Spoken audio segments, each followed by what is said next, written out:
begin. Okay, this is positive interventions for the anxious and depressed child. I'll pass out cards for questions that we'll we'll pose to the speakers at the end of the session. And I'll put some up here and I'll pass them around. Okay. So today we'll be talking about specifically positive psychology interventions for children with anxiety and depression, and it's my privilege to present with Kylie Lowinger, who's worked with us, who's trained with us in the past at the Child Study Center. And we hope to provide kind of an introduction to the field of positive psychology, and then some very practical behavioral techniques that we as parents can go home and implement right away. And not just implement for our children with anxiety and depression, but also implement with our other children and use to enhance our own lives together. So there's something very personal that you all know about me, something that really kind of cuts to the core of who I am. And in fact, there's something very personal that I know about every single person in this room, something that really cuts to the core of who you are as human beings.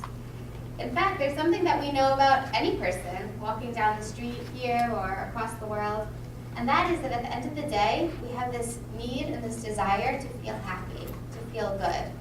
How we might get there, that different cultures might have different perspectives on, but this desire to feel happy and feel good is something that kind of unites us all.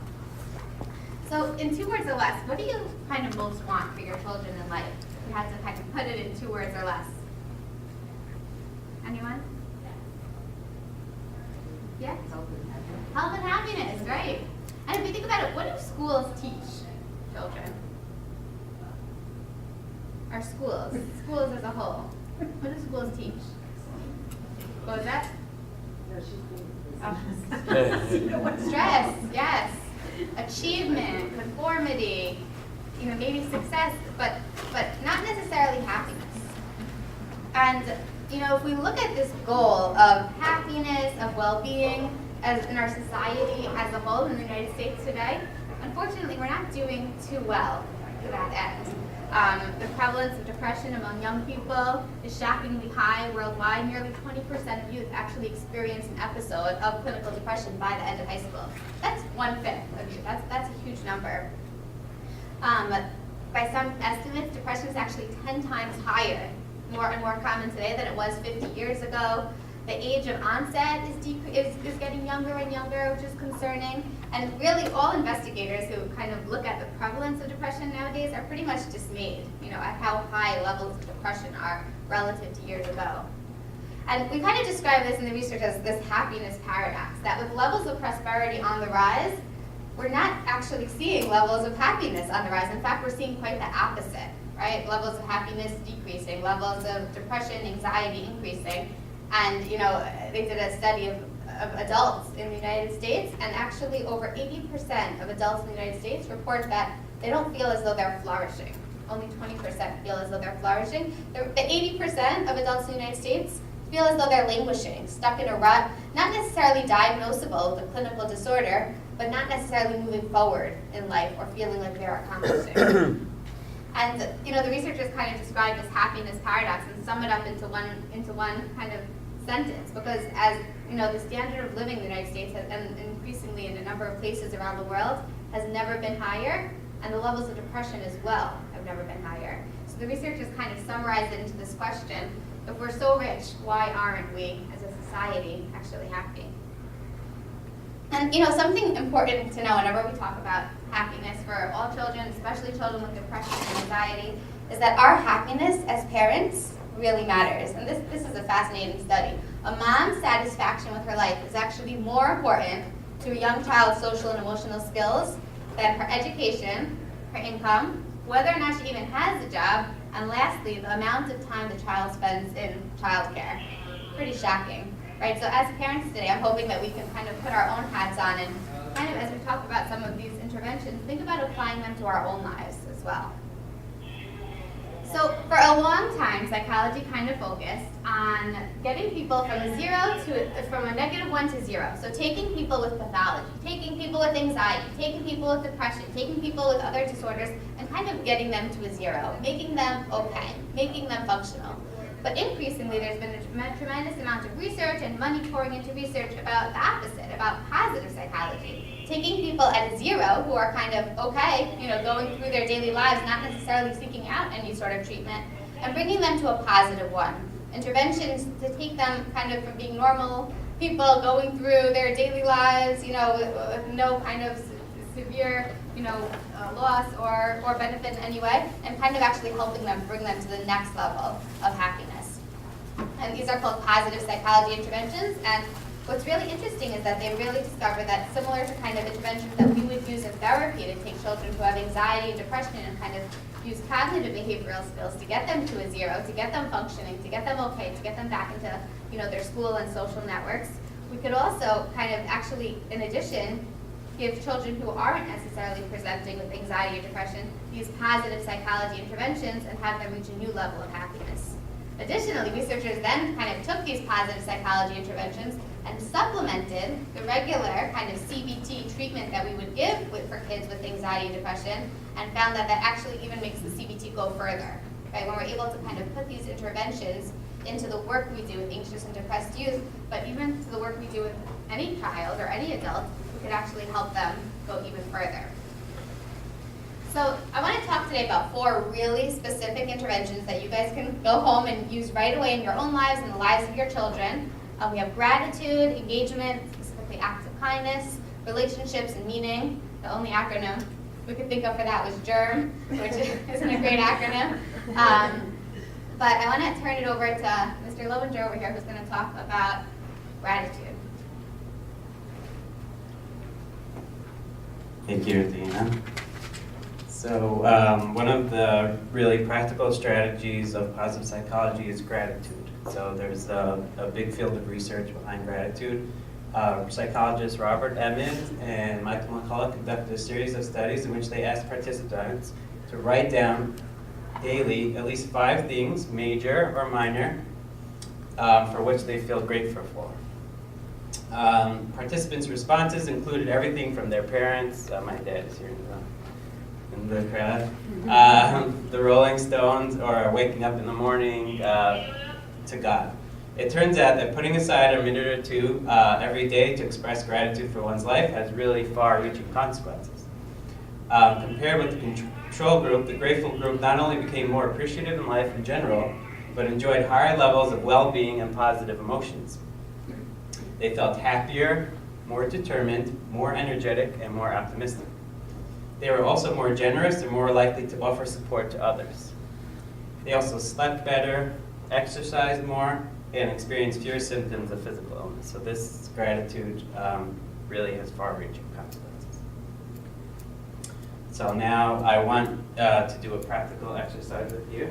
So help me out here, Dana. So we're going to do an actual exercise here in the room. So Dana will hand out the cards. So the exercise is called a gratitude letter. It's done very often in mental health settings. Different gratitude groups are done. So close your eyes. I want you all to do this now in the room. Pull up the face of someone still alive who years ago did something or said something that changed your life for the better. Someone who you never properly thanked. Someone you can meet face to face next week. So has everybody got a face?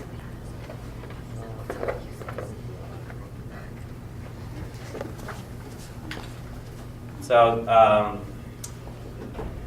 once you have somebody pictured in your mind, and you have a card and a letter and a pen, I want you to write down a letter of gratitude to this individual. And if you want to continue it at home, you can. Deliver it to them in person. The letter should be concrete, about 300 words. Be specific about what he or she did for you and how it affected your life. Let the person know that what you are doing now, and mention how you often remember what he or she did. Make it sing. Once you have written the testimonial, call the person and tell him or her you'd like to visit them. But be vague about the purpose of the meeting. Make it a surprise. It's much more fun when it's a surprise. When you meet them, take your time reading your letter. So really enjoy the moment and take your time reading that gratitude letter to them. So you could start writing it now, and you could continue it at home, and it's a really powerful exercise to think. So.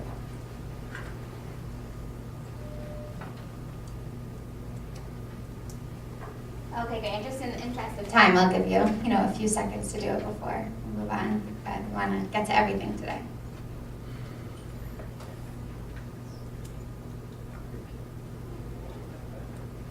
We're just going to put some extra cards out if you have questions that you can use to write questions or pass them over to me when you're ready. And the research has actually shown this to actually be a really effective kind of intervention in boosting happiness. And what's interesting is that you don't even have to kind of find something years ago who changed your life. It could be your postal worker or, a person who helps clean your office building, but taking a few seconds to kind of call out someone who you are grateful for and kind of writing a short letter to them and giving it to them actually creates a great boost in happiness. We could do this with kids. You don't want to force them, put the pen in their hand and force them to write a thank you card to their great aunt. But you could ask them, who should we write a gratitude letter to today? And then you could have them actually do a little art project, some card making, go to Michael's, pick up some fun things and actually get involved. And when we actually do take a moment, to even write an email or a quick gratitude letter, it does actually create this kind of nice boost in happiness. And interestingly, with the other study, taking a few moments each night to write down 5 things that we're grateful for really does have tremendous boost in a person's happiness. And it's the kind of thing that you wouldn't actually think would make such a difference, but does day in and day out. And one of the reasons that might be true is that as human beings, we're so focused, we're so programmed to focus on the negative. So we focus more on like net loss than net gain. I'll give you an example. Imagine if you kind of all of a sudden, get a letter in the mail and it's, taxes or some sort of, business thing that you forgot about and it's for $500. You're like, oh, great, you file it, you get ready to put it in the bank, and you kind of check that off in your mind.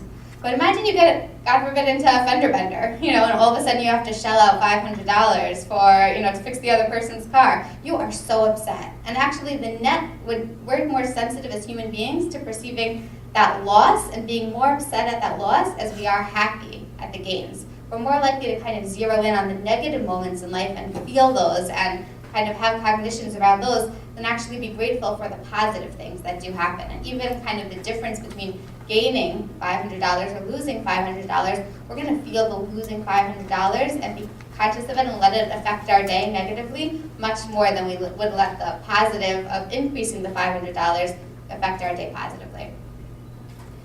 So the second happiness booster, so in addition to gratitude, and at home this could look like writing gratitude letters with your kids, getting them to kind of think of fun ways they could write these gratitude letters or deliver these gratitude letters to random people in their lives.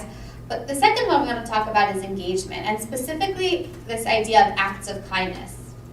And it's so interesting, just as an aside, about how all this latest kind of state-of-the-art research in positive psychology, when we hear it, we're kind of like, oh yeah, that's in Torah as well, right? And that's kind of part and parcel with our hashkafa of what makes a person happy.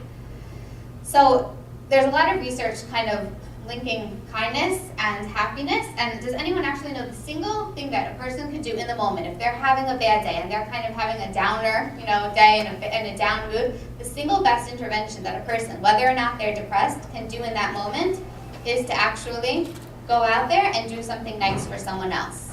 So buy a coffee and give it to a homeless person, or buy a coffee and give it to the person at the front desk at our work. Right? Actually, in the moment when we are sad or down about something, the single best intervention that we can do to boost our mood is doing a small act of kindness for someone else. And researchers actually wanted to test experimentally whether performing a kind act would actually lead to an increase in happiness. So what researchers did was they actually had 2 groups, right? And they gave one group either $5 or $20 and said, spend the money on yourself. Go buy yourself a salad, go buy yourself, clothes, go buy yourself whatever you want with your $5 or $20. They gave another group of people $5 or $20 as well, and they told them, spend the money on someone else. Right? So one group was spending the money on themselves, one group was spending the money on someone else. So people who spent it on themselves bought purchases for themselves. People who spent it on others. Typical things included donations to the homeless, toys for siblings, meals for friends.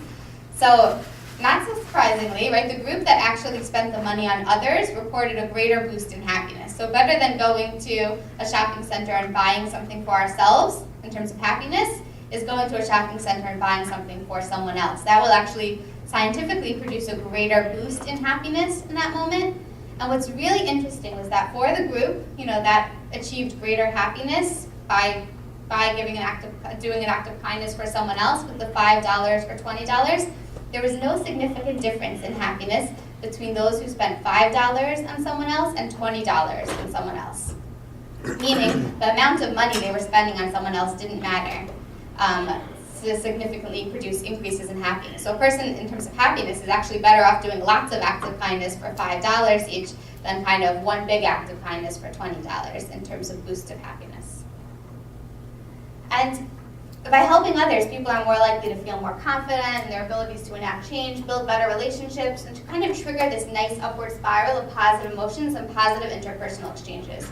And we want to think about acts of kindness specifically also for kids who are depressed, right? For kids who feel alienated at school, kids who feel like they don't socially fit in at school.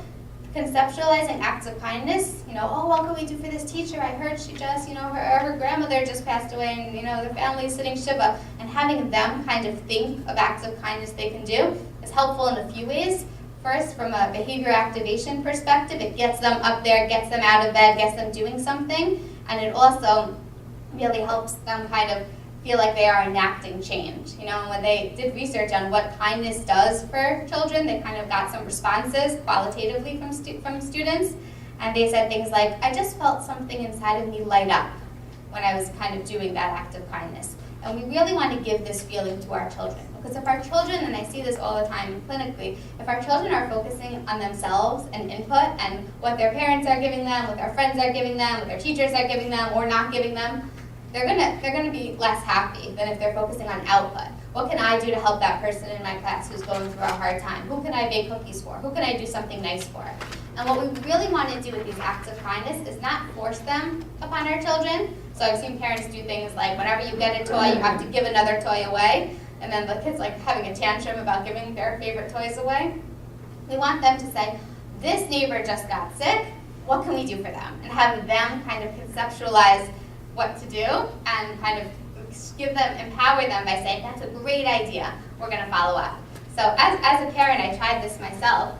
I have a 3-year-old, and we had a neighbor who had a child who had appendicitis, right, and went to the hospital. So I asked my 3-year-old, what should we do for this little boy? And she said, Mommy, we should get him a sushi platter. So $50 later, my neighbor the little kid had a sushi platter and balloons. But I really, in terms of choices and choices of what we're spending money on for our kids, spending money on their ideas of acts of kindness for someone else is so much better, such a better bang for our buck than spending money on taking them to Toys R Us and letting them buy whatever they want. Because if we can teach them happiness, teaching them to be givers, teaching them to think about other people's needs, will not only produce greater levels of happiness than taking them to Toys R Us and buying whatever they want, but will also train them to kind of, instead of focusing in on their own head and what they're getting from the world, what they can do from the world. It's kind of skills for lifelong happiness. And it's really pretty powerful for children. A depressed or anxious person who spends more time helping others than watching TV actually shows a reduction in symptoms over time. And what I love about this is that even that toddlers are actually happier when giving treats to others than receiving treats. And they're even happier giving away treats that belong to them than identical treats that we don't. So again, we don't want to be the kindness police and enforcing it on them, but kind of helping them conceptualize and carry out their plans of acts of kindness for someone else is incredibly powerful for the anxious child, the depressed child, and really any child. Okay, so now I want to move on to relationships. This is just kind of the tip of the iceberg in terms of what we can cover in positive psychology, because we're cramming it into 30 minutes here. But our relationships with our children are crucial.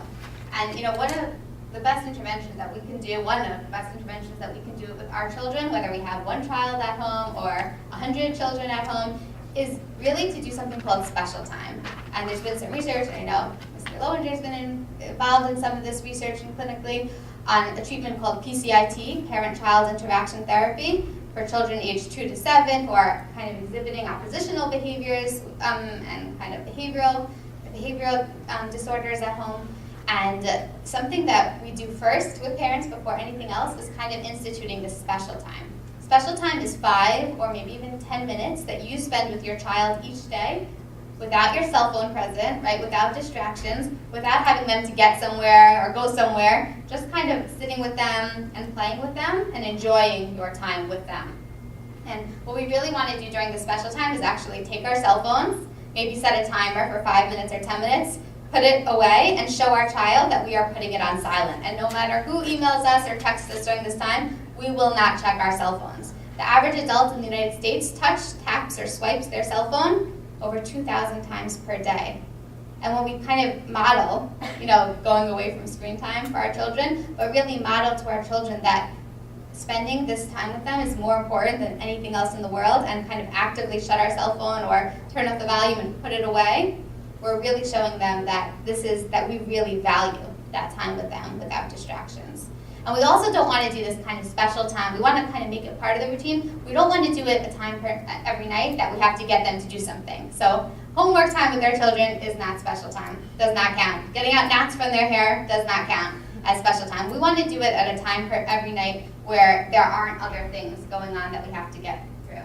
And as parents, it sometimes can feel like instead of spending time with our kids, that's quality time, we're just kind of getting them, right? We're getting them to wake up, getting them to catch the bus, getting them to come home, getting them to do their homework, getting them to their extracurricular, getting them to bathe so they don't smell, right? Getting them to sleep. There's so many getting, of our kids that we have to do every day that often we don't even get to spend this quality time that our children really need from us. So having this special time, maybe at a time every night where everything else is done, but just to kind of sit with them and just appreciate how really cute they are, how cute their dimples are, how funny they are, or how witty they are, is really, really powerful to a child.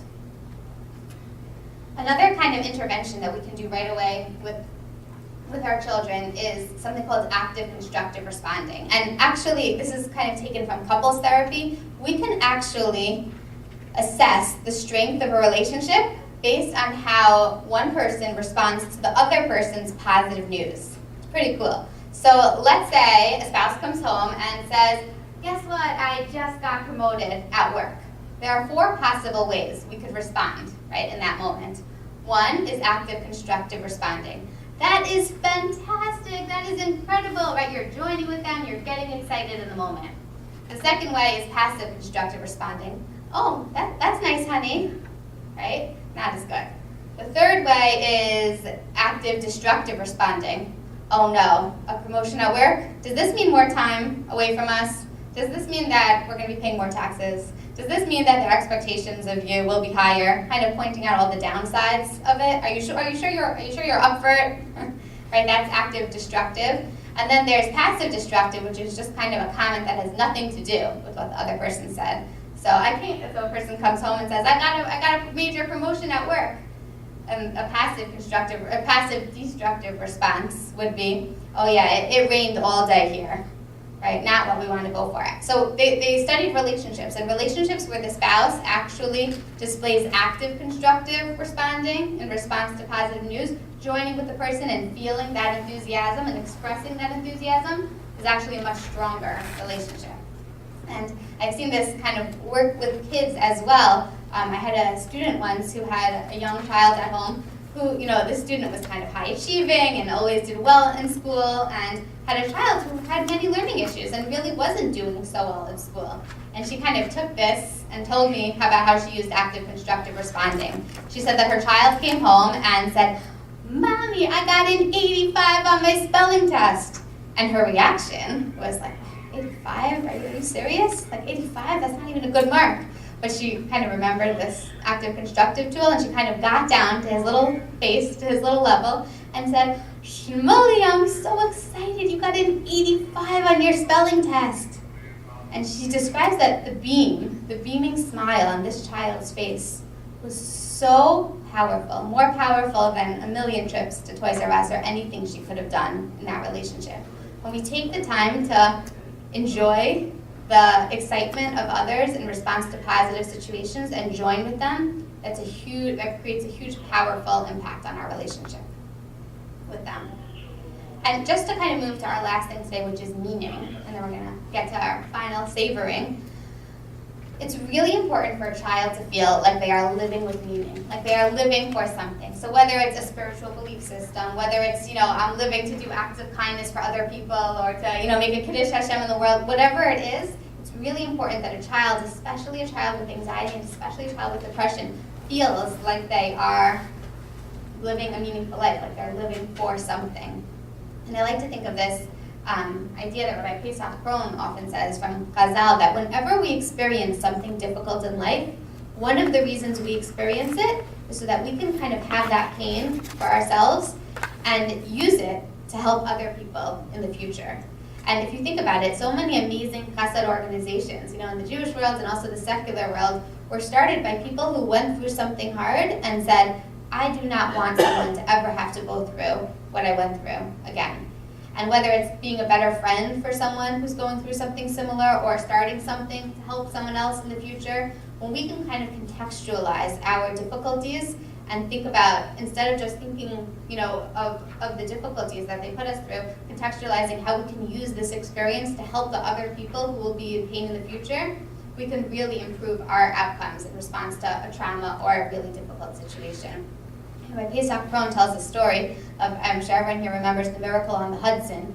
Several years ago, a pilot took off from a New York area airport, and very soon after they were up in the air, he realized that the plane was experiencing engine trouble, and he was able to kind of miraculously land the plane on the Hudson River, saving the lives of everyone on board. And for a while, the Captain Sully, I understand there's a movie about him now, kind of shied away from the limelight and wouldn't do any interviews, wouldn't really kind of engage with the press.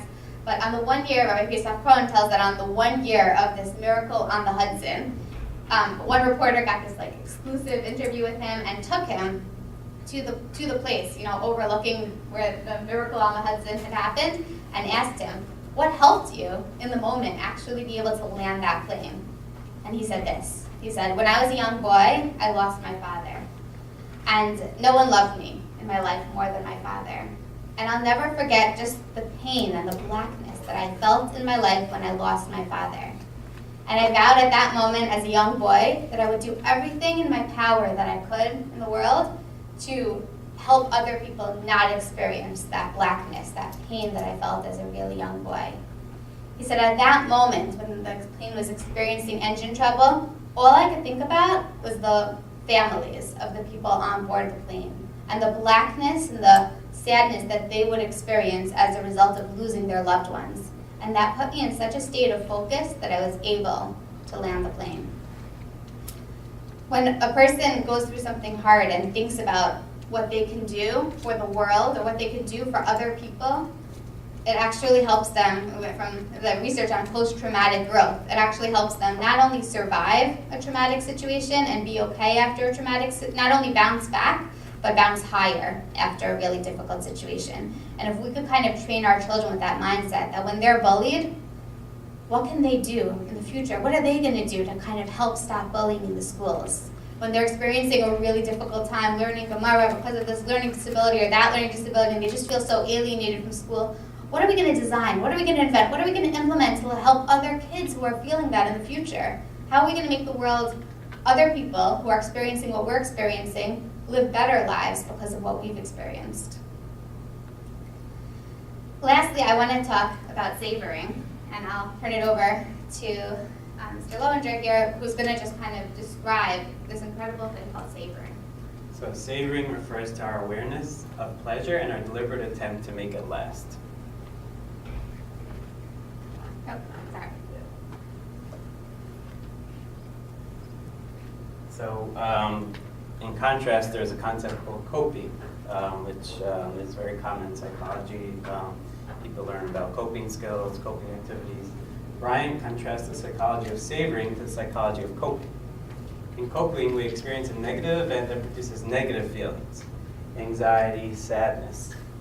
And then we attempt to deal with these feelings in a variety of ways. We try to change the situation, or we try to change ourselves to cope with the negative situation. For example, if you get a poor evaluation at work, it makes you feel upset and awful.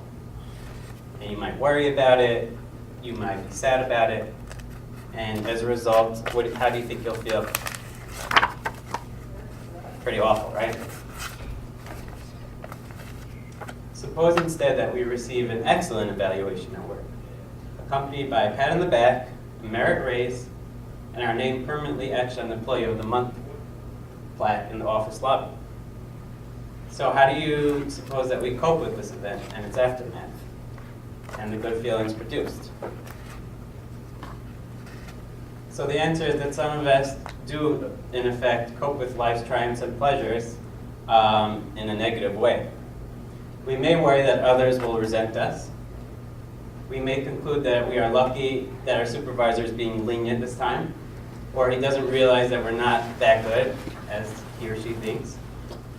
And then pretty soon they're going to find out about it. And we may worry that we now have a new set of expectations placed upon us.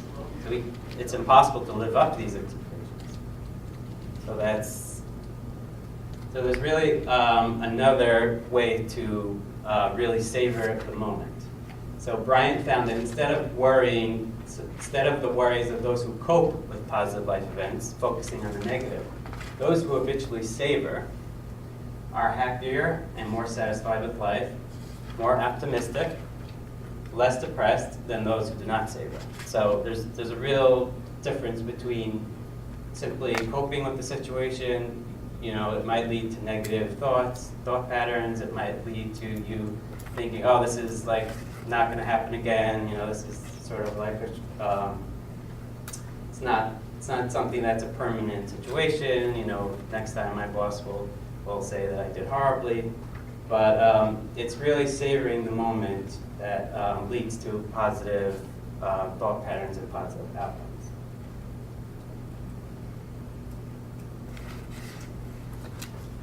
And if we think about it, there are so many moments in life, and especially when we think of the positive events of bar mitzvah, a wedding, a really positive event that we end up coping with instead of savoring. Right? When it comes to it, we're just dealing with the fact that our makeup didn't come out right, or the in-law said this, or the caterer said that. And if we can't savor these moments, like what else can we savor? And savoring is something that we really want to kind of teach to ourselves as well as our children.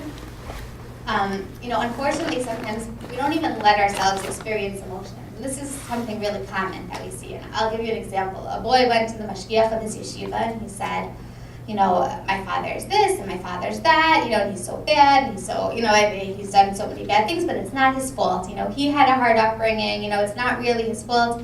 And the mashgiach was like, why can't you even admit, right, that you're angry at your father, right? You're feeling anger.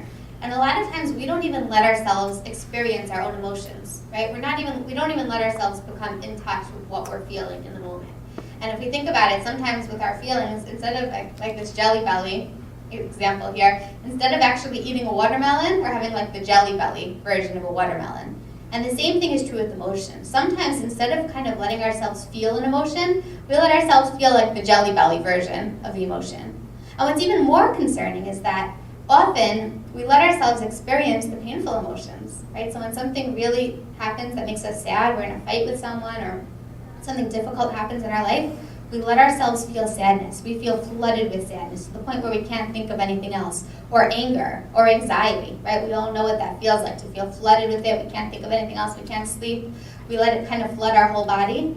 How often do we experience something positive, which happens all the time, and let ourselves actually feel flooded with a positive emotion in the same way that we would with a negative emotion? Let ourselves feel flooded with happiness. Let ourselves feel flooded with pride at how cute our child is, or how well they did at art or music or a specific task. We're so focused on worrying about what they're not doing right, or what we're not doing right, or what's not going right for us in the world, instead of focusing on the things that are going right for us and the things that are actually pretty good, and letting ourselves experience and kind of be flooded by those positive emotions. And if we think about it in parenting, there are so many moments, right, that we can actually savor and that we can actually enjoy, but we don't even let ourselves go there. We kind of just, have the Jelly Belly version of happiness and kind of chuck it off and move on robotically, and only let ourselves feel something when it's negative. And I like to think of this example with my 3.5-year-old at home. Sometimes she'll kind of give me this huge smile, one of those huge smiles that's like an ear-to-ear smile, And in the past, I would kind of like register cute, register happy, and then go on making my meatballs and spaghetti, for dinner on the stovetop.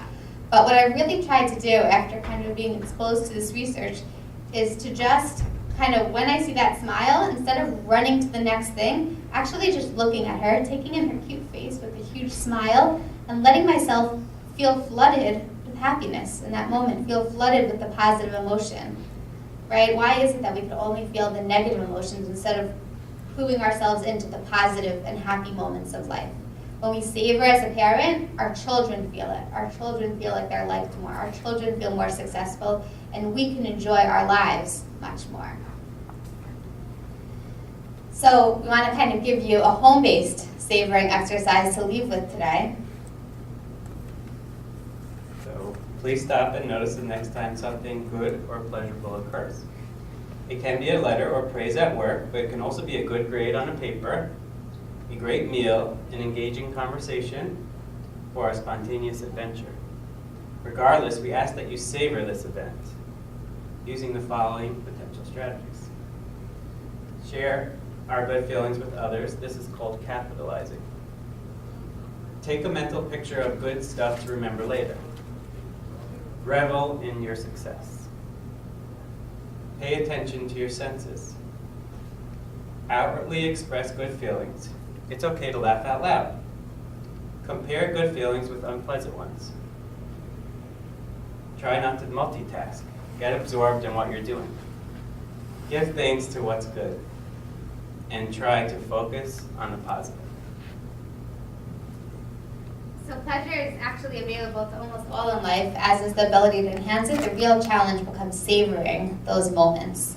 And when we kind of learn to experience positive emotions the way we would those really negative ones, allow ourselves to feel flooded with happiness or feel flooded by how proud we are of our child's specific accomplishment, or even just our child's smile or dimples in a moment, we can actually, instead of living kind of in black and white, allow ourselves to start living in color. So just to review today, right away, walking away from here, we could try to do the gratitude exercises with our children each night, make it a fun thing, make it a family thing. Gratitude cards, having our children write them, writing them ourselves to boost our own happiness. Acts of kindness, getting our children involved in conceptualizing kindness projects, carrying them out, whether they're kind of large scale or just a small scale random act of kindness. Relationships, spending that special time with our children each night where we turn away our cell phone and just sit with them and play or eat ice cream, and the savoring. Thank you so much, and we're going to turn over the floor for questions. Okay, did anybody write questions on cards? And this is our information in case you want to reach out to us. And I have a bunch of fun prizes and materials on the desk that you guys can pick up on the way out. Okay. Did you write the cards down? Or? Okay, I was hoping to just try to consolidate them, but okay, well. I was going to ask, instead of a dichotomy for coping, where you're coping with negative, you said that you cope with positive. Mm-hmm. I'm curious about the flip side of savoring. You presented the positive side of savoring. What happens when our children, or when we ourselves, end up over-savoring on the negative? Yeah, so over-focusing on the negative. Or sort of the flip side of that, the risks of over-savoring, leading obviously to depression. Right. So when that happens, we want to be able to feel our emotions, right? That's an important thing. And, for any kid with anxiety or depression, the first line of treatment is, as we said, CBT. This is kind of supplementing CBT. And a core part of CBT, or cognitive behavioral therapy, for children with anxiety and depression is actually getting them to understand and identify their emotions. So we want them, instead of kind of feeling this volcano erupting in their belly and not sure if it's anxiety, depression, to feel it, understand what it is. Okay, I'm anxious at a 7 and nervous at a 6, and I'm sad at a 10. So identify what they're feeling and then use coping skills in the moment. So it's kind of this very distinct process when you're experiencing a negative emotion, recognizing what exactly you're feeling at that moment, when that volcano is exploding, and then kind of using the appropriate coping skills. Great question. But running away from our emotions, and just feeling the volcano erupt and trying to make it not erupt and focusing too much on stopping it from erupting sometimes leads to kind of more ruminative thought. Any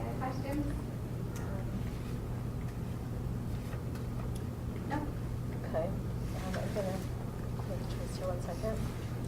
Okay, so with an anxious child, we found sometimes that it's very helpful to try to keep her upbeat, is to be looking forward to the next thing, something nice on the calendar, something that's coming up. Mm-hmm. And it's very effective. She's always looking forward to something that's coming up, but we've noticed that she's often, once that event has come, she's anxious about something to do with that event, and she's not savoring the moment that she's been looking forward to so well. So then we find ourselves like, like trying to remind her to enjoy the moment, be in the moment, but it's not coming through because it's becoming another like lecture. Yeah. So I guess my question is, other than modeling it, how to savor, like other ways that we can not be like lecturing to enjoy the lecturing moment. doesn't, that's a great point. So lecturing doesn't, obviously produce as great of effect as we want generally. But I would say one thing is savoring. So, really actively savoring. So like, let's say you're eating, really delicious Shabbos dessert. And you're just like, oh, this is an amazing Shabbos dessert. Or let's say your family's together for Shabbos and you're singing Shalom Aleichem. Let yourself cry a little bit and just say, I'm so happy. And kind of model that very explicitly. I would say practice savoring, not during the big events, but practice during the little events. Okay, we're both going to have a spoonful of ice cream, but we're going to be really mindful about it and just savor the experience of like eating that cookie dough piece on the top, and savor it and kind of practicing savoring with lower level situations. And again, often when an anxious child is not savoring a big event, it's because they're experiencing maladaptive thoughts during the course of that event. So anxious thoughts, right? Or as we would say, child-friendly language, put down thoughts, right? So sometimes, and it depends kind of what the nature of the anxiety is. Sometimes it might be other people are looking at me, other people are judging me, people thought I was weird, I did something silly, I did something embarrassing, right? So kind of identifying those thoughts and then bossing them back, right? Or cognitive restructuring, right? Telling those thoughts, it's kind of coming up with the coping thought. So for example, let's say a child's not savoring her bat mitzvah, right, event afterwards because she was just like, oh my goodness, I messed up on my speech, everyone noticed the second paragraph. It's like, okay, so what's the fear? What's the thought? I messed up on my speech and now no one in my class thinks that I'm cool, right? Okay, so then how can we take that, like, what's the answer to that thought? What's the coping thought for that thought? Probably no one really noticed, right? And if we get our child to actually think of the coping thought themselves through kind of asking questions and eliciting it, it's much more powerful than lecturing them and giving them that coping thought. Okay, I hope that. So modeling, savoring, practicing savoring with lower level exercises, and then also kind of addressing the cognitions behind the anxiety in the moment.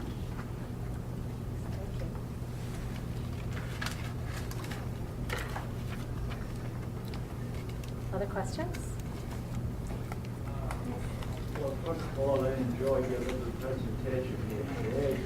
I think there should be a lot more people here and somehow follow it. But by the same token, I would like to say something else, that our system of living is changing dramatically. From when I raised my family, my wife didn't have to go out to work. She stayed at home watching the children. And today, it's not easy for working people to do that. And I feel sorry for my kids today because they have to leave their kids with strangers. And this is not the way we're supposed to be living. So what happened here in America? I came here in 1954. I could work. My wife never had to work. And I could be a dishwasher. I could be a carpenter. I could be a floor sweeper.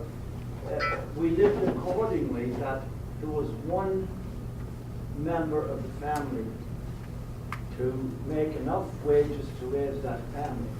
And everything has flipped on its end, and they have the young people running around, and I don't blame them, they just don't know what to do.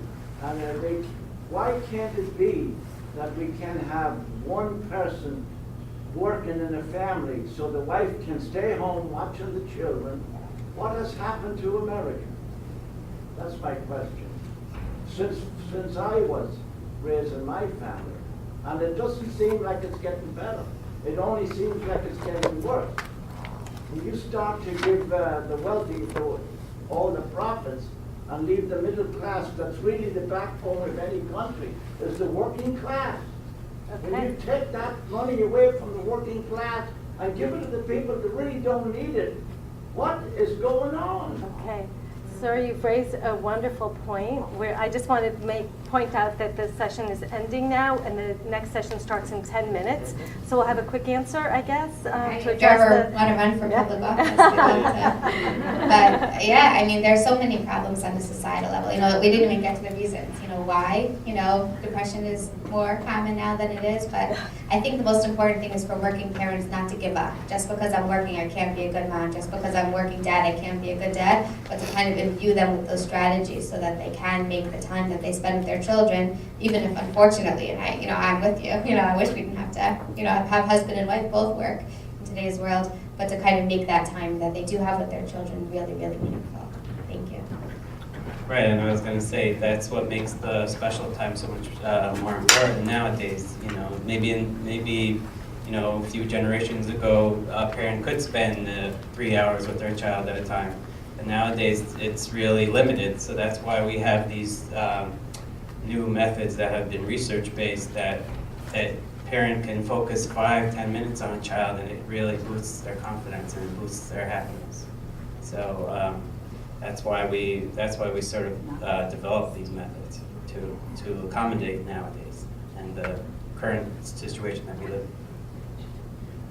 Perfect. Thank you Thank so you. much.